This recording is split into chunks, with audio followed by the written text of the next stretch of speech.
Hello everyone, this is Miss Siddiqi. Tonight we'll be reading a book called Swizie Smile. I hope you enjoy it. It's been raining for days and everyone was grumpy. Everyone except for Swizie, who woke up with a smile every morning.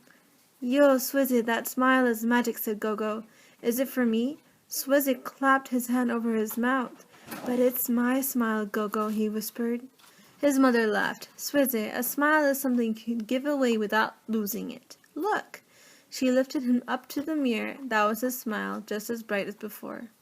It was time to go out. Mama buttoned up Swizie's raincoat, and off they went. Through the rain, to the library, down the street. Swizie's best friend, Zanelli, stood at the window of her house, looking sadly at the rain. Swizie felt his smile creeping up. Before he knew it, his smile leaped out and flew across the garden to Zanelli. Zanella held on tightly to the smile. It was far too precious to let it get away. As Swizie walked away to the library, Zanella's doorbell rang. It was the postman with a letter from her favorite cousin. Zanella was so happy that the smile bounced up and beamed out at the postman. "Thank you, Mr. Postman," she said. Zanella's smile was the brightest thing the postman had seen all morning. Zanella's smile was the brightest thing the postman had seen all morning. It kept him warm as he trudged on through the rain. He came to a big house. Inside the gate, a dog was spinning around in circles, barking and barking and barking. He was so silly that the postman couldn't help but smile. The smile bounced through the gate with a glitter of glee. The dog stopped barking. He picked up his ears and wagged his tail. Then he turned and ran back to the house with a precious warm smile. The bent old man opened the door. "Oh no, you can't come inside. You're all wet," he told the dog. But right away the smile beamed up at the old man. The old man stood a little straighter.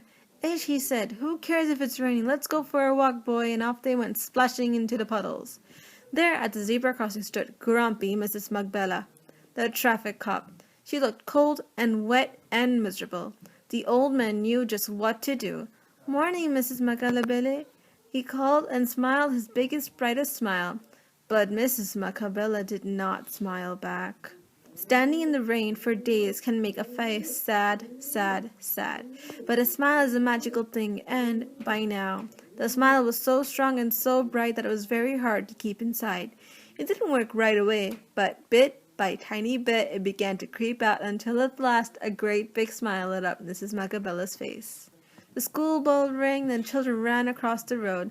Mrs. Mugbella put her sign up and smiled at each and every child. The children smiled at their moms and dads and their gogos and tatas and brothers and sisters. They smiled at the bus driver and the greengrocer and Mimi Macau, who went off to smile at her husband, who smiled at the mayor.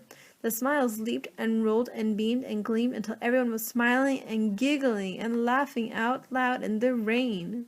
In the library, everything was quiet except for the sound of the rain.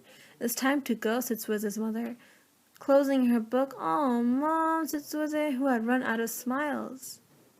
But as they stepped out into the street, what a sight! Everyone in town was there, everyone, and they were all smiling.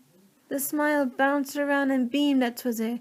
They warmed him and tickled him and crept up from his toes to the top of his head. He was so full of happiness that the smile burst out, brilliant and beaming bright, and something changed. The dark, gloomy, rainy afternoon didn't seem so dark anymore. Could it be? Yes, the clouds parted and the warm sun shone down on them with the biggest, brightest, most brilliant smile of all. The end.